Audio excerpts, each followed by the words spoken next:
एकदा जंगलात एक मोठा सिंह झाडाखाली झोपला होता. तो इतका जोरात घोरत होता की संपूर्ण जंगलात आवाज जात होता. तेवढ्यात एक छोटासा उंदीर तिथून पळत पळत आला. उंदराला वाटलं, अरे वा, मोठा डोंगर आहे, जरा वर चढून पाहू. तो सिंहाच्या पाठीवर चढला.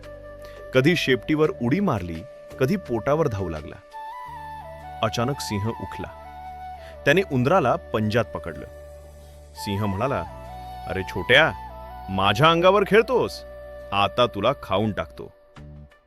उंदीर घाबरून म्हणाला, महाराज, मला सोडा ना, कदाचित कधी मीही तुमच्या कामी येईन.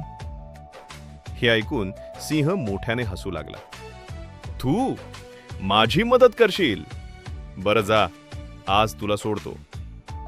काही दिवसांनी शिकाऱ्यांनी सिंहाला जाळ्यात पकडलं. सिंह जोरात गर्जना करू लागला.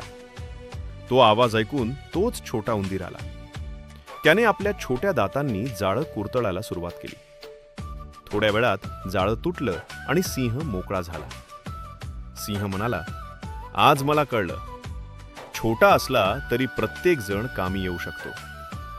उंदीर हसून म्हणाला, म्हणूनच म्हणतात, छोट्या मित्राला कधी कमी समजू नका, कोणालाही लहान समजू नये.